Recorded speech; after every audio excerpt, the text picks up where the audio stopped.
Salut à tous, c'est Elias, j'espère que vous allez bien. On se retrouve aujourd'hui pour une nouvelle vidéo. Je vais pas passer par quatre chemins. Cédric Doumbé versus Baki Baysangour Shamsudinov. On est très proche de l'officialisation. Ça a été reporté en premier par le compte Twitter MM Arena.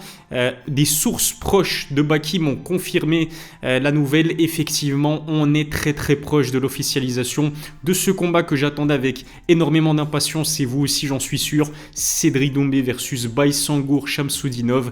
Potentiellement au PFL Paris. Enfin, j'ai envie de dire que si Cédric Doumbé et Baki s'affrontent, ou d'autres que à Paris évidemment et au PFL en l'occurrence, puisque Cédric Doumbé ne va pas combattre à l'ARES, il est sous contrat. Et puis du côté de Baysangour Shamsudinov, je pense qu'il va faire un petit peu la même chose que ce qu'a fait Jordan Zebo, c'est-à-dire un combat au PFL et ensuite soit retourner à l'ARES Fighting pour disputer le titre chez les powerlifters, soit potentiellement signer à l'UFC. C'est l'un des combats que j'attendais le plus pour 2024 parce qu'on a tous les ingrédients possibles et imaginables pour en faire un véritable classique. D'ailleurs, je pense, confirmez-moi, enfin dites-moi si je me trompe, mais en termes de combat entre deux Français, pour moi, c'est le combat de MMA le plus important de l'histoire du MMA français, ne serait-ce que d'un point de vue médiatique, peut-être pas d'un point de vue sportif, mais d'un point de vue médiatique, c'est sûr. Cédric Doumbé comme Baki sont vraiment des superstars des sports de combat en France. C'est incroyable les chiffres qu'est capable de générer Cédric Doumbé sur ses réseaux sociaux, sur sa chaîne YouTube, avec ses combats aussi, la masterclass qu'il a réalisée lors du premier PFL Paris contre Jordan Zebo.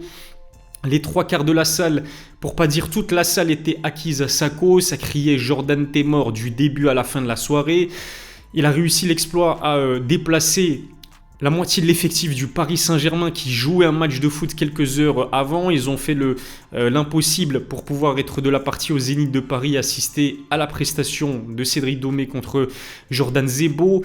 L'image de l'entrée en scène de Cédric lors de ce PFL Paris, elle a fait le tour du monde, tout comme son KO au bout de 9 secondes. Cédric Doumbé, c'est une superstar du MMA français. J'ai eu l'occasion de me poser la question lors de plusieurs vidéos. C'est clair que Cyril Gane, en termes de rayonnement à l'international, c'est au-dessus de Cédric Doumbé pour l'instant.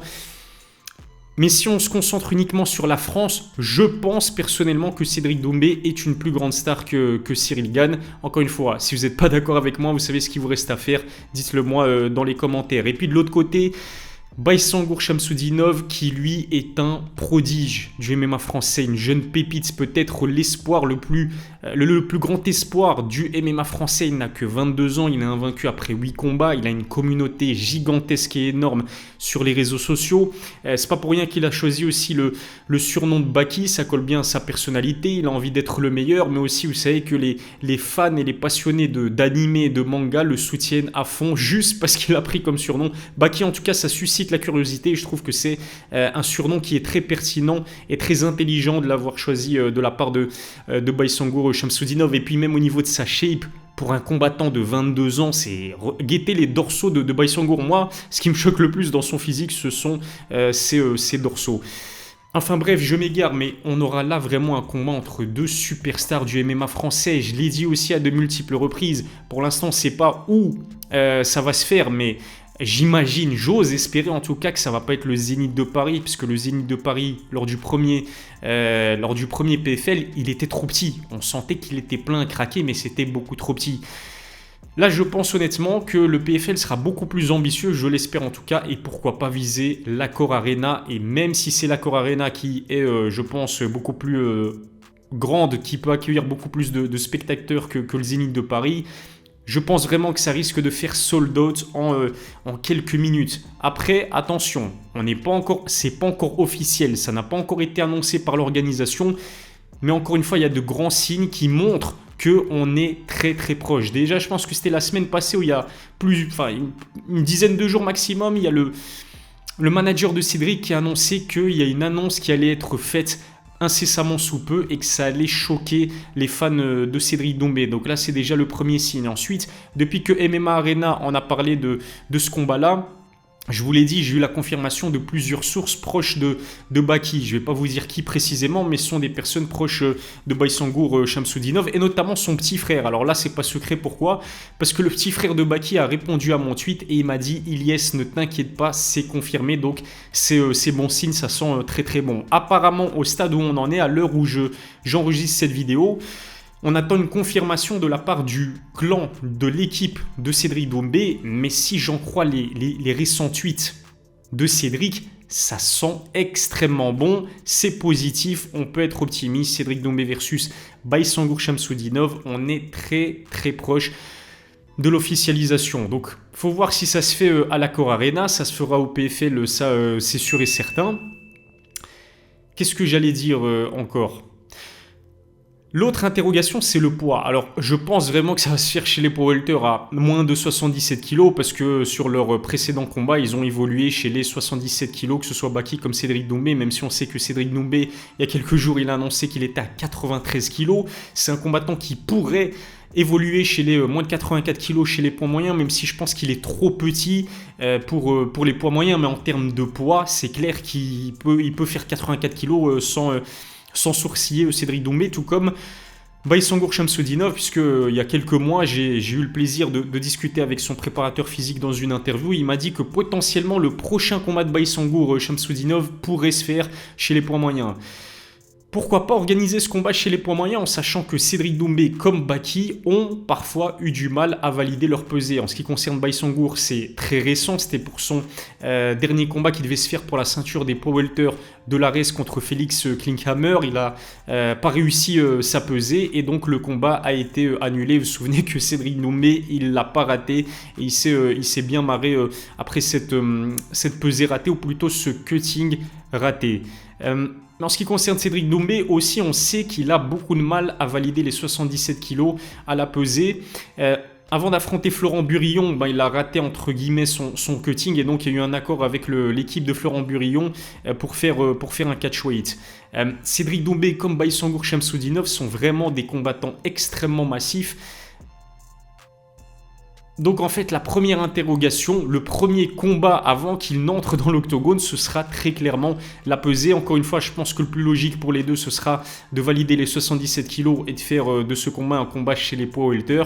Mais potentiellement, je ne serais pas étonné si, par exemple, ce combat s'effectuait dans la catégorie des poids moyens. Ce qui est fort aussi avec ce Cédric Doumbé versus Baysangour Shamsudinov, c'est que contrairement à Jordan Zebo, Baysangour, il est déjà de 1 beaucoup plus populaire, de 2, je pense, beaucoup plus compétitif, même si vous m'êtes tous tombés dessus quand je vous disais que Cédric Doumbé versus Jordan Zebo, c'était sur papier, je me répète, sur papier, c'était équilibré, même si Cédric a prouvé qu'au final, c'était pas du tout équilibré puisqu'il a éteint Jordan Zebo au bout de 9 secondes seulement, mais là, je pense que vous serez d'accord avec moi si je vous dis que sur le papier, c'est déjà beaucoup plus équilibré que Cédric Doumbé versus Jordan Zebo, parce que Baysangour, déjà, il est plus expérimenté que Jordan. Il compte 8 combats pour 8 victoires. Il a un vaincu dans sa carrière professionnelle, qui m'a l'air plus complet aussi que Jordan Zebo. Il a une très bonne boxe. On sait qu'il aime amener ses adversaires au sol. Il a des très bonnes projections judo. Physiquement, c'est costaud, mais bon, là, c'est comme Jordan Zebo. Mais il me paraît plus complet. Il me paraît peut-être plus discipliné, si vous voyez ce que je veux dire. Il s'en tient à sa stratégie.